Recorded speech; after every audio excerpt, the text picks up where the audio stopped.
नमस्कार साथियों, एक बार पुनः आपका हार्दिक स्वागत, अभिनंदन। गौरव ज्ञान धारा की एक शाखा ओपीडी ऑब्जेक्टिव प्रश्न धारा के इस ऑनलाइन प्लेटफॉर्म पर मैं हूं मुकेश कुमार परमार और आप सभी के लिए आशा करता हूं कि आप जो चतुर्थ श्रेणी भर्ती परीक्षा की तैयारियां कर रहे हैं, ये तैयारियां आपकी इतनी निपुण और इतनी प्रवीण रूप से हो कि आप सभी को सफलता जो है इस बार प्राप्ति हो। मित्रों, हम इस प्लेटफॉर्म के माध्यम से लगातार जो हिंदी का बोर्ड द्वारा निर्धारित पाठ्यक्रम है, एक एक बिंदु करके विषयवार आगे बढ़ते निकल रहे हैं। इन प्रकरणों के माध्यम से संज्ञा, सर्वनाम, विशेषण और क्रिया तक जो प्रकरण थे वो हमने अभी तक इनको संपन्न किया। आशा और उम्मीद है कि आप सभी ने इनको बहुत ही अच्छे से समझा होगा और समझकर तमाम उदाहरणों के माध्यम से उनको पुष्ट भी किया होगा। लीजिए मित्रों, आज के इस प्रकरण को आगे बढ़ाते हुए हम मां सरस्वती के वरदान से आज हम प्रारंभ करने जा रहे हैं एक नया प्रकरण जिसका नाम है तत्सम एवं तद्भव शब्द। इसे हम पढ़ते हैं और पढ़कर ये इस बात पर विचार करते हैं कि वाकई में तत्सम, तद्भव, देशज और विदेशज शब्द जो है, जो ये जो शब्दकोश है, हमारा जो शब्द विचार है, उसकी ओर हम अग्रसर होते हैं। सर्वप्रथम देखते हैं, उससे पहले एक बात करते हैं शब्द विचार की।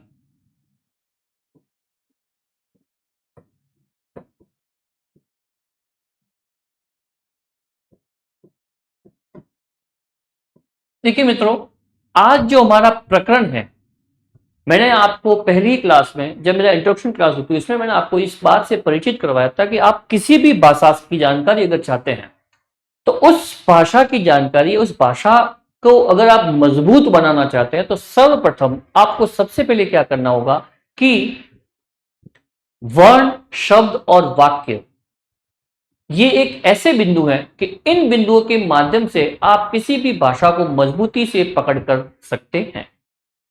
सबसे पहले आपको वर्णों को देखना होगा और उसके बाद में शब्दों को देखना होगा और उसके बाद में वाक्य का निर्माण कैसे होता है या वाक्य की जो भिन्न प्रकार की जो विशिष्ट स्थितियां हैं, उन स्थितियों से आपको परिचित होना पड़ेगा।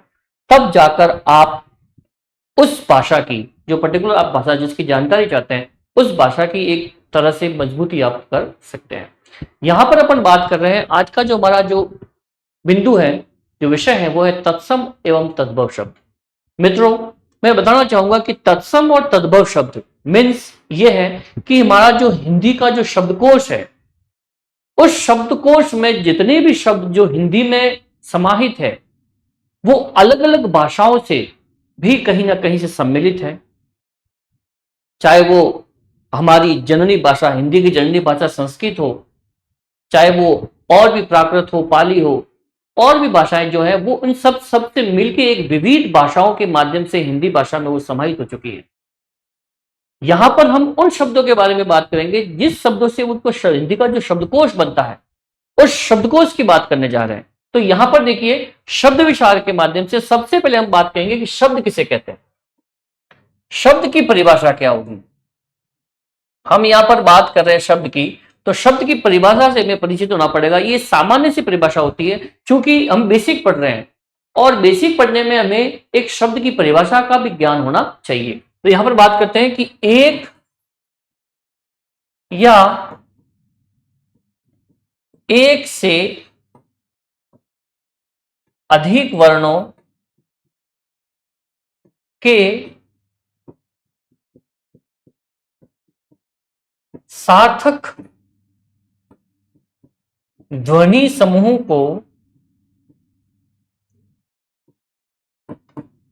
शब्द कहते हैं।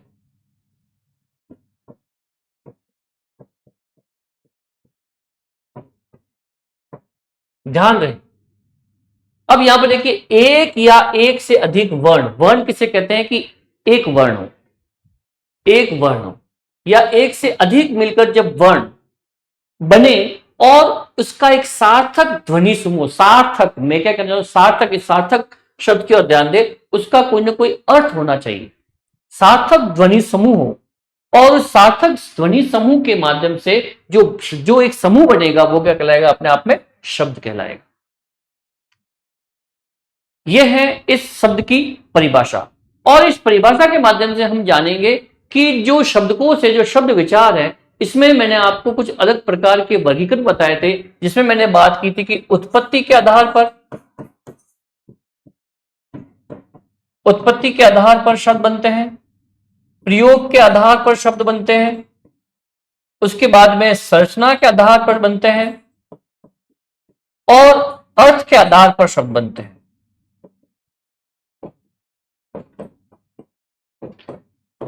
इन भिन्न प्रकार की जो स्थितियां हैं, जो शब्द हैं, उन शब्दों के माध्यम से हम एक एक करके जितने भी टॉपिक, जो जो बिंदु आपके पाठ्यक्रम में सम्मिलित हैं, उन एक एक बिंदु को अपन यहां पर डिटेल से पढ़ने की कोशिश करेंगे और तमाम उदाहरणों के द्वारा उस बिंदु को अब पुष्ट करने का प्रयास करेंगे। यहां पर देखिए, सबसे पहले उत्पत्ति के आधार पर आपके जो पाठ्यक्रम में समाहित है, ये जो विषय है तत्सम और तद्भव शब्द, ये उत्पत्ति के आधार पर शब्द है। मतलब कि हिंदी शब्दकोश में जितने भी शब्द बने हैं, उनकी उत्पत्ति कहां से होती है, उनकी उत्पत्ति कहां से होगी, वो बात अपन यहां पर करने जा रहे हैं। तो उत्पत्ति के आधार पर जो शब्द बनते हैं वो है, उत्पत्ति के आधार पर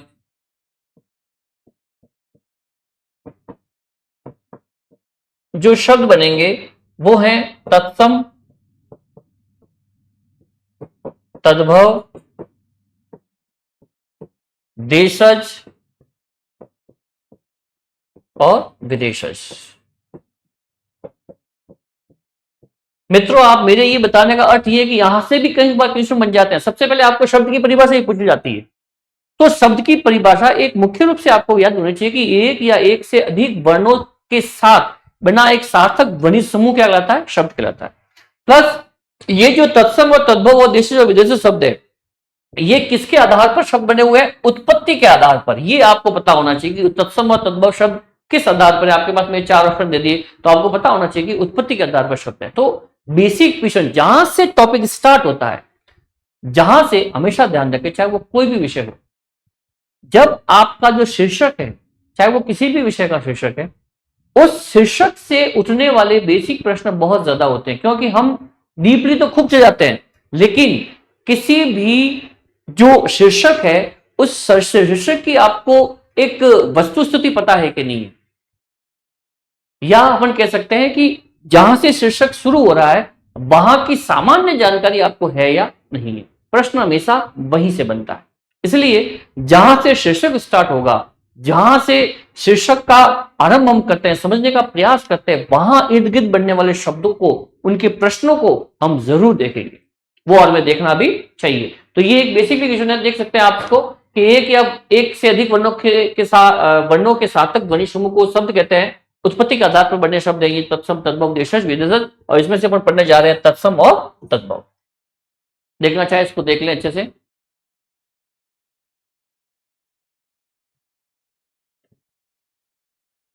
फिर हम चलते हैं और आगे। अब हम बात करते हैं मित्रों तत्सम और तद्भव शब्द की। एक साइड में हम बात करते हैं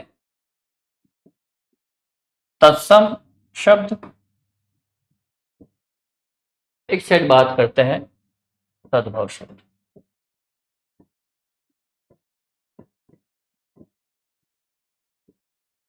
अब तत्सम शब्द और तद्भव शब्द, अब देखिए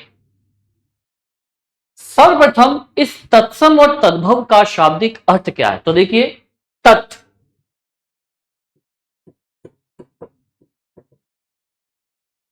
मतलब कि उसके, और सम मीन्स समान,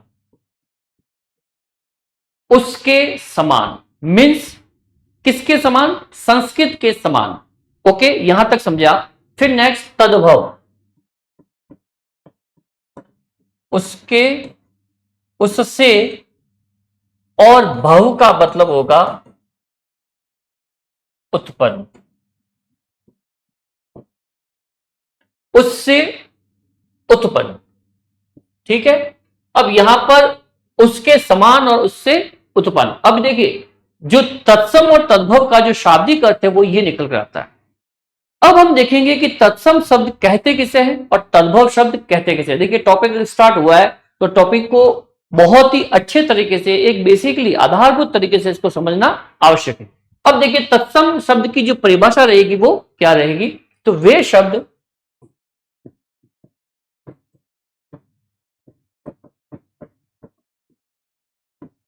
जिनकी उत्पत्ति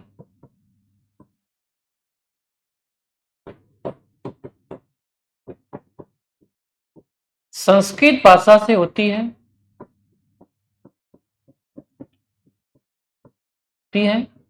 एवं बिना किसी परिवर्तन के, बिना किसी परिवर्तन के हिंदी में प्रयुक्त होते हैं, हिंदी में प्रयुक्त होते हैं, वे तत्सम शब्द कहलाते हैं। वे शब्द जिनकी उत्पत्ति संस्कृत भाषा से होती है एवं बिना किसी परिवर्तन के हिंदी में प्रयुक्त होते हैं, वे तत्सम शब्द कहलाते हैं। वे शब्द तत्सम, उसके समान, मतलब कि संस्कृत के समान। जिस तरह से हम हमने अभी कहा कि हिंदी का जो शब्दकोश है वो भिन्न भाषाओं के माध्यम से, या अपन कह सकते हैं कि हमारी जो हिंदी की जननी भाषा है संस्कृत भाषा, वहां से निकलकर हिंदी में समाहित हुए। तो जो शब्द संस्कृत से निकले और एज इट इज, ज्यों के त्यों जब उनका प्रयोग हिंदी में हुआ, तो हम उसे कह सकते हैं तत्सम शब्द। उन्हें हम क्या कहते हैं, तत्सम शब्द। जैसे कि अपन बात करते हैं कुछ उदाहरण के तौर पर, यहां पर क्षेत्र, शीर या यमुना। अब ये वो वर्ड है, अट्टालिका,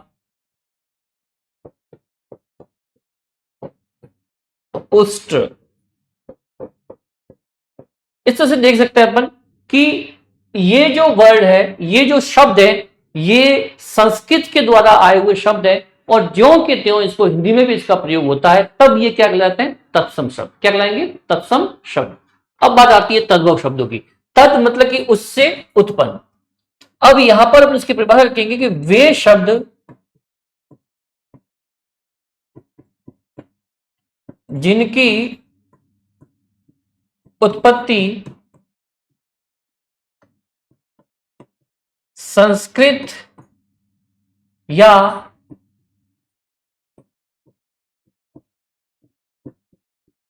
अन्य किसी भाषा से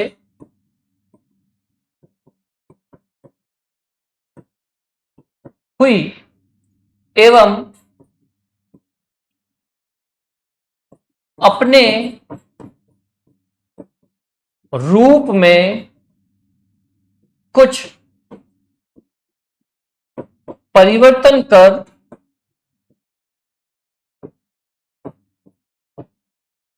हिंदी में प्रयुक्त होते हैं।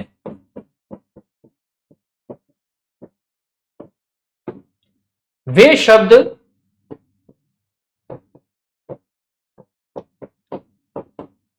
तद्भव कहलाते हैं। आशा है आपको यह परिभाषा समझ में आ रही होगी। मैंने लिखा वे शब्द जिनकी उत्पत्ति संस्कृत या किसी अन्य भाषा से हुई एवं अपने रूप में कुछ परिवर्तन, उन्होंने क्या किया, कुछ न कुछ परिवर्तन किया और परिवर्तन कर हिंदी में प्रयुक्त होते हैं, वे शब्द तद्भव शब्द कहलाते हैं। अब जैसे देखिए यहां पर ये वे शब्द थे, यहां पर वो शब्द है, ये क्षेत्र, शीर, यमुना, अट्टालिका, उष्ट्र, ये वो शब्द है जो तत्सम शब्द है, मीन्स संस्कृत से आए और एज इट इज सेम ज्यों के त्यों इसका हिंदी में भी प्रयोग हुआ, वे कहलाएंगे कौन से शब्द, तत्सम शब्द। अब इनको, अब यही शब्द थे, कुछ ऐसे शब्द थे जो है तो संस्कृत से ही है या किसी अन्य भाषा से सम्मिलित हुए हिंदी में, पर उन्होंने क्या किया कि अपने रूप में किसी प्रकार का कुछ परिवर्तन कर लिया, उन्हें अपन क्या कहेंगे, तद्भव। जैसे ये क्षेत्र है तो उसका खेत हो गया, ये क्षीर है तो यहां पर उसका खीर हो गया, ये यमुना है तो जमुना हो गया, ये अट्टालिका है तो अटारी हो गया, ये उष्ट्र है तो ऊंट हो गया।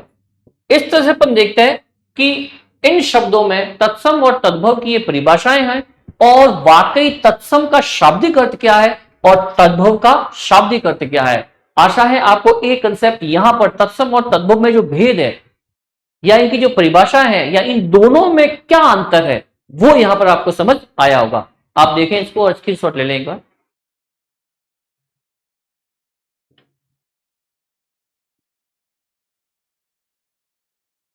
लीजिए,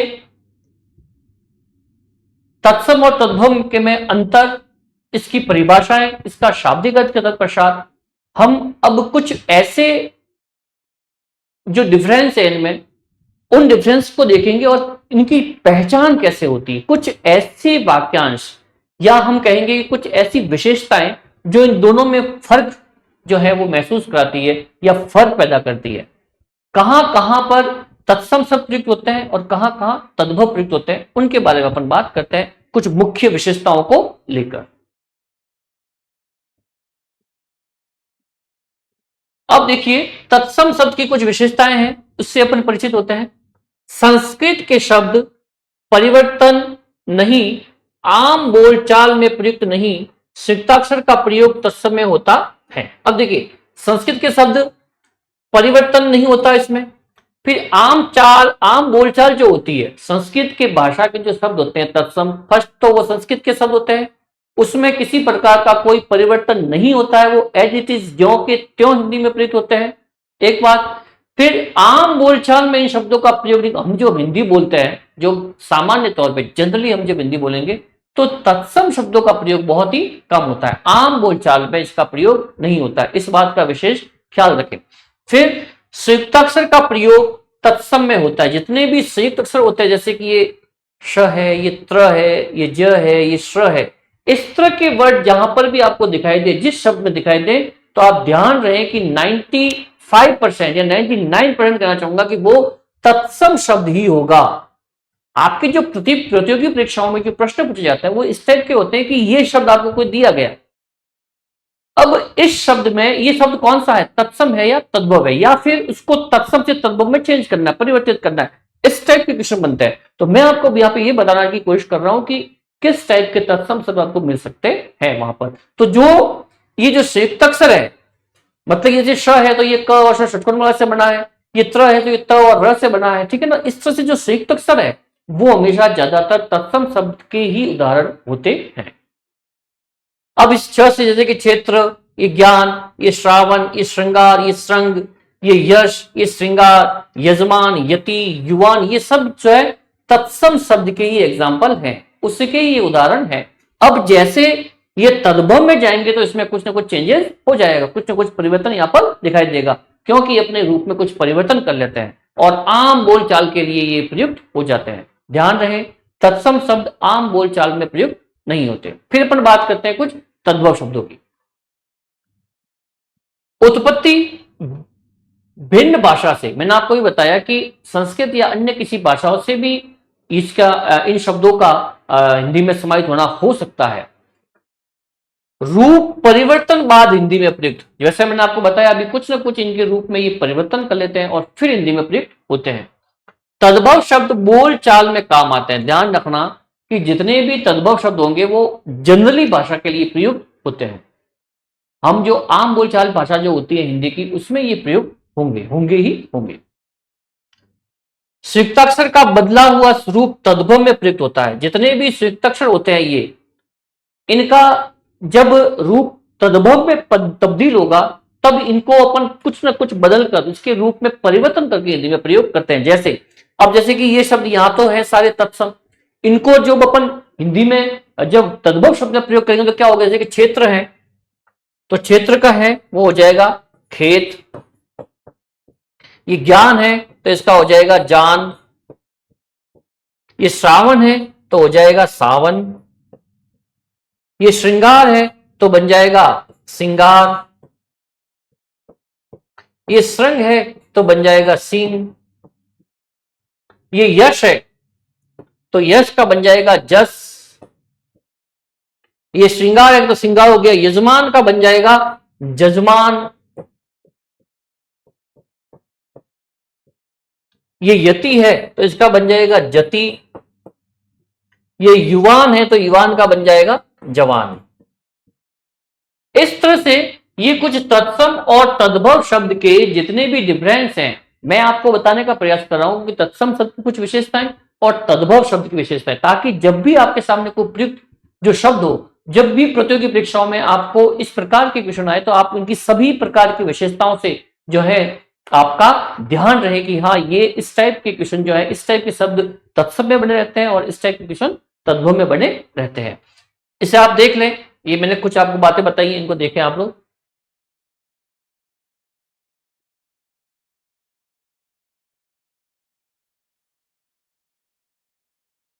अब चलते हैं हम नेक्स्ट कुछ और इससे आगे चलने का प्रयास करते हैं कि तत्सम और तद्भव शब्द में और कुछ डिफरेंसेस हैं, उसकी अपन बात करते हैं।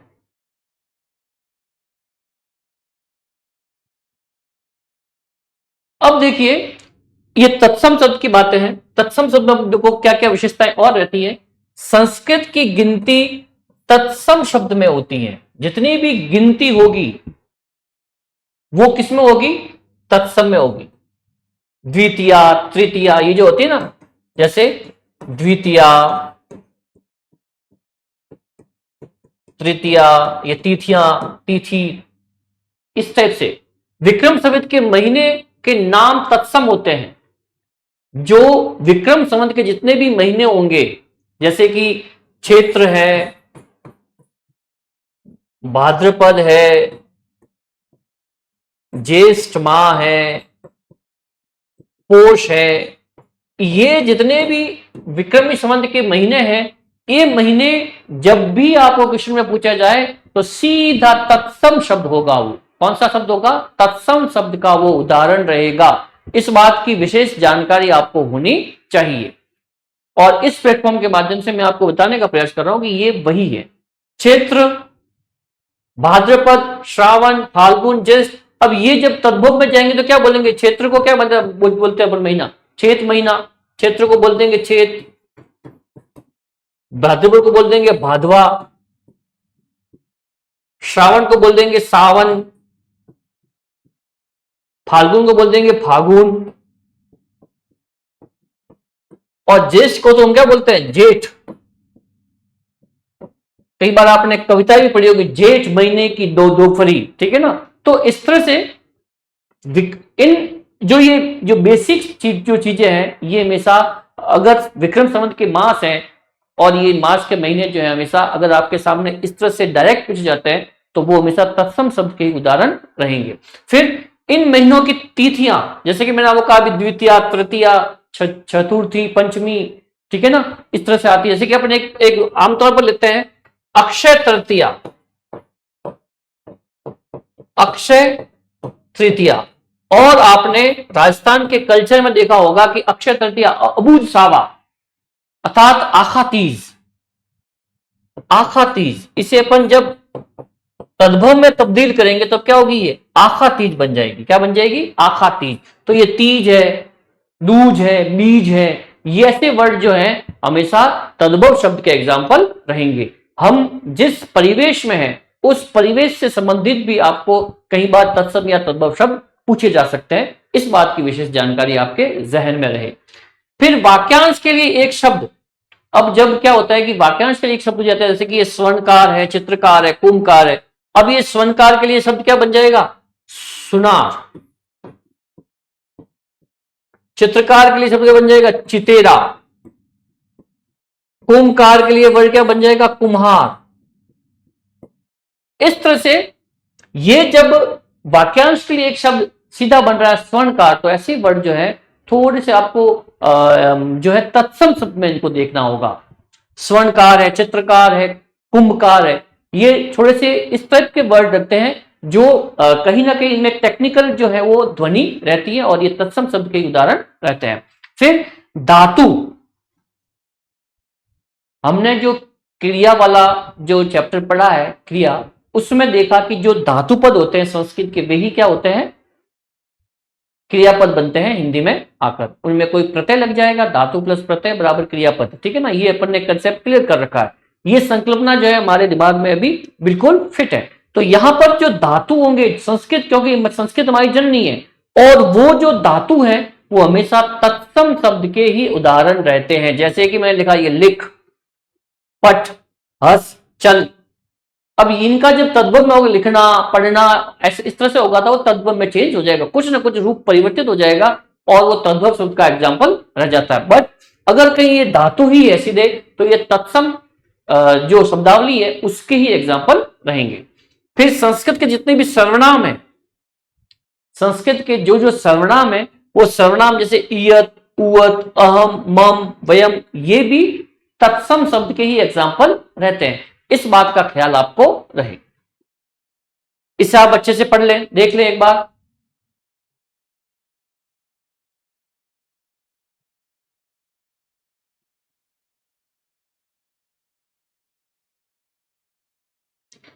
मित्रों इसको समझते रहें। ये वो विशेषताएं हैं जो आपको तत्सम और तद्भव में भेद करने में बहुत ही आपके लिए सहायक रहेगी।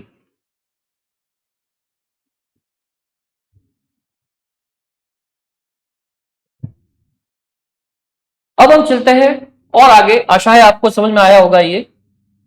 अब देखिए तद्भव शब्द के बारे में बात करते हैं। हिंदी की गिनती तद्भव शब्द में ही होती है। जितनी भी हिंदी की गिनतियां हैं, केवल एक को छोड़कर, 2 3 4 5 6 7 8 9 10 हजार, 10,000 जो भी है, वो सब किसमें होगी, तद्भव शब्द में प्रयुक्त होते हैं। वो दो से स्टार्ट कर ले आप। फिर इनके आम बोलचाल की भाषा के नाम तद्भव में होते हैं। हमेशा ध्यान रखना कि हम जो जनरली हिंदी बोलते हैं, आम तौर पर जो जिस हिंदी का प्रयोग करते हैं, वो आम बोलचाल के जो शब्द है, वो हमेशा ध्यान रहे कि तद्भव शब्द ही होते हैं, जो हम जनरली इसका यूज करते हैं। जिस भाषा में जिन आमतौर पर जो प्रयुक्त होते हैं वो शब्द तद्भव भाषा के ही सब रहेंगे, तद्भव शब्द वो रहते हैं। जैसे अब बात करें, मैंने बात की भी, बीज, दूज, तीज, पूनम, अमावस्या। अगर ये पूनम अमावस्या है और इसको अगर तत्सम शब्दावली में प्रयोग करें तो पूर्णिमा, अमावस्या, इस तरह से अपन कर सकते हैं। ये अगर होंगे तो तत्सम में जाएंगे। फिर क्रिया तद्भव होती है।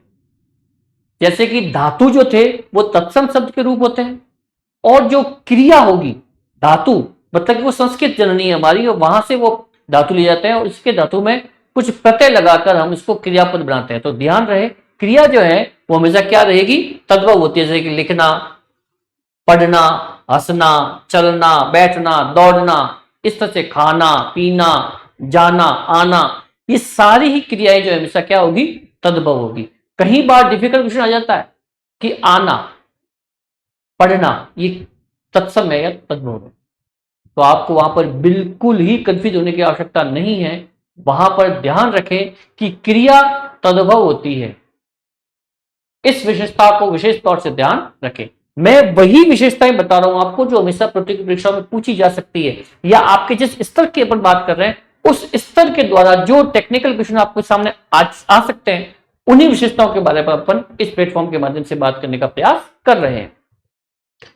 फिर हिंदी के जितने भी सर्वनाम है, मैं, उसने, मेरा, हमारा, आपका आदि, ये जो है हमेशा तद्भव शब्द रहते हैं। अगर आजकल क्या है, प्रश्न का स्तर बढ़ चुका है और इस टाइप के क्वेश्चन जब जैसे आते हैं, आपका तत्सम है या तद्भव है, तो आपको ध्यान रखना है कि ये अगर सर्वनाम है हमारा, तो सर्वनाम के तौर पर हम देख सकते हैं कि ये जो है तद्भव शब्द का एग्जाम्पल रहेगा।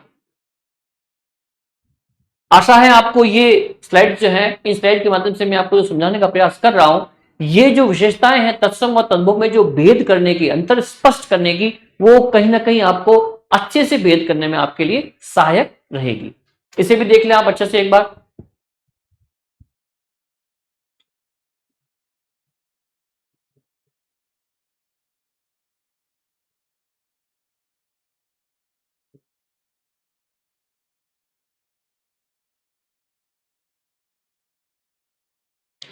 अब अपन आगे चलते हैं।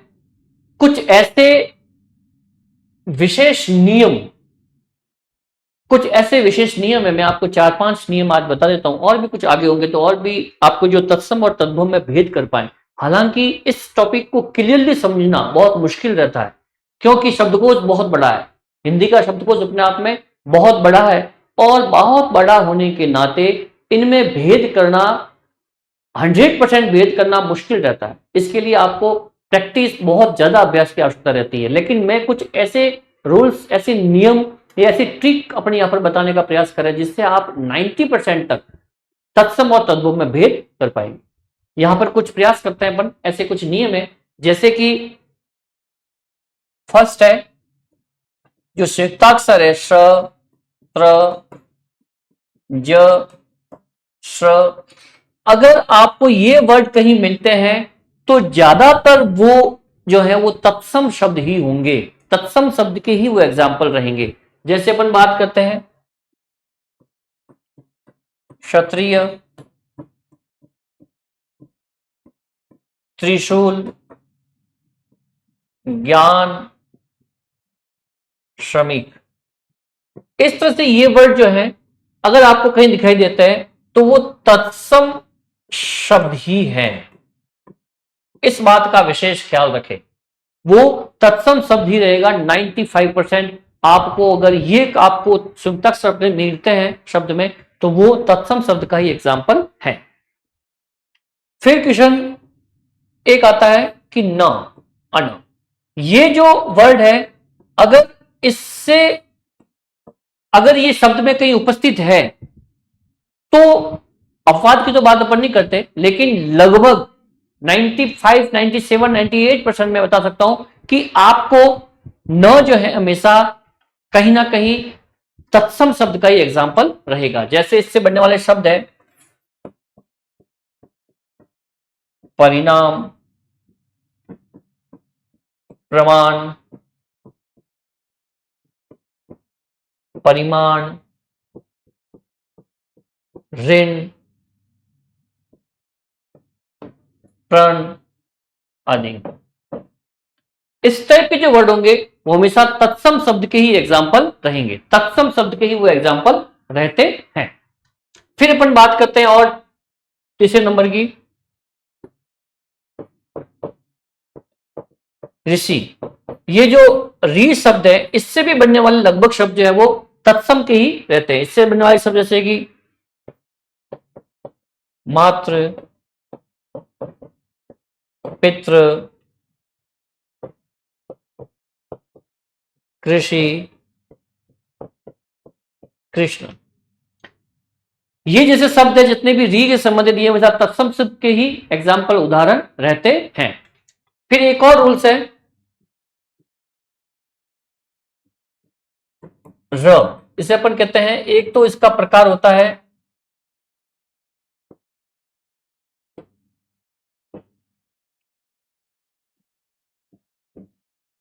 एक प्रकार होता है इसका रेफ, एक होता है पदेन।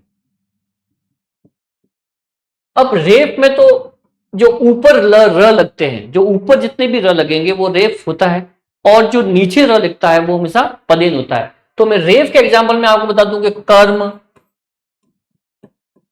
चर्म और धर्म। इस टाइप के जो वर्ड रहेंगे वो भी हमेशा रेफ में किसके रहेंगे, तत्सम के ही रहेंगे। लगभग वो वर्ड हमेशा रेफ है या पदेन है तो वो हमेशा तत्सम शब्द का ही जो है वो उदाहरण रहेगा। पदेन में जैसे कि प्रयोग,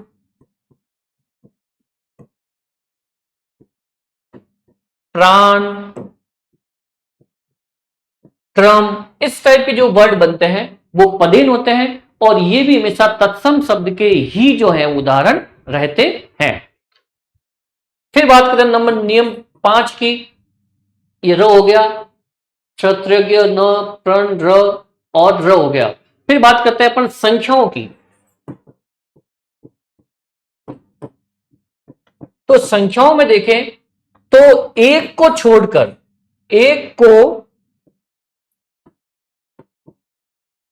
छोड़कर जितनी भी संख्याएं हैं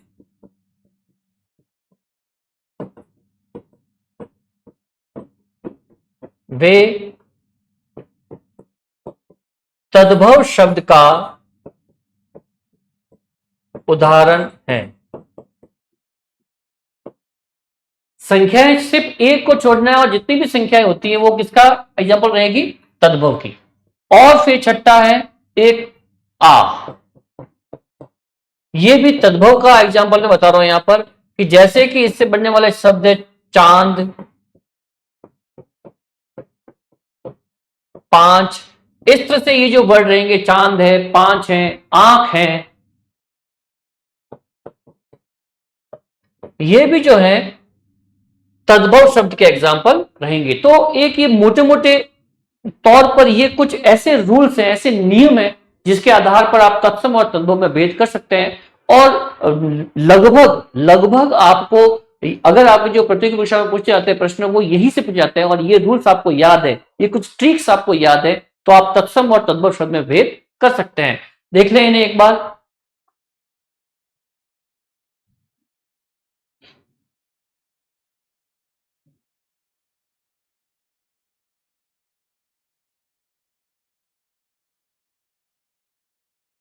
आशा है आपको ये चैप्टर अच्छा लगा होगा, ये रूल्स और रेगुलेशंस पता होंगे। इस कक्षा के पढ़ने के पश्चात आपको ये रूल्स अच्छे से समझ में आ रहे होंगे। और अगर ये रूल्स अगर आपने जहन में रखते हैं तो ये रूल्स आपके लिए प्रतियोगी परीक्षाओं में बहुत अच्छे से कारगर होने वाले हैं, क्योंकि इनके आधार पर आप तत्सम और तद्भव शब्दों में भेद कर पाएंगे और सही आंसर तक पहुंच पाएंगे। मित्रों, आज की क्लास में हमने पढ़ा तत्सम। सर्वप्रथम हमने बात की शब्दकोश की, शब्द विचार पर कुछ बात की, शब्द की परिभाषा पर बात की, तत्सम का शाब्दिक अर्थ, तत्सम की परिभाषा, तद्भव का शाब्दिक अर्थ, तद्भव की परिभाषा। तत्पश्चात अपने बात की तत्सम की वे विशेषताएं जिसके आधार पर हम तत्सम शब्द तक पहुंच सकते हैं या उसकी पहचान करा सकते हैं। तत्पश्चात हमने बात की तद्भव शब्दों की। तद्भव शब्द में हमने उन विशेषताओं को लेकर बात की जो तद्भव शब्द तक की पहचान हमें करा सकते हैं। और अंत में हमने बात की वे शब्द या वे रूल्स, वे नियम, 6 नियम मैंने आपको कुल बताए हैं। इन नियमों के आधार पर आप तत्सम और तद्भव में भेद कर सकते हैं। कई बार कुछ ऐसे टेक्निकल, ऐसे तकनीकी शब्द आपके सामने आ जाते हैं जिनको तत्सम और तद्भव पे बांटना आपके लिए मुश्किल बन जाता है। तो इन रूल्स के आधार पर, इन नियमों के आधार पर आप उन शब्दों तक, उनके आंसर तक पहुंच सकते हैं। आशा है कि आपको आज की कक्षा अच्छी लगी होगी और आप इसे अच्छे से समझ भी पा रहे होंगे। अभी मैं तत्सम और तद्भव में और कुछ रूल्स और रेगुलेशंस हैं ऐसे, और कुछ नियम हैं जिस ट्रिक के माध्यम से अपन और इसको उन नियमों के आधार पर और इस बात को पुष्ट करने का प्रयास करेंगे।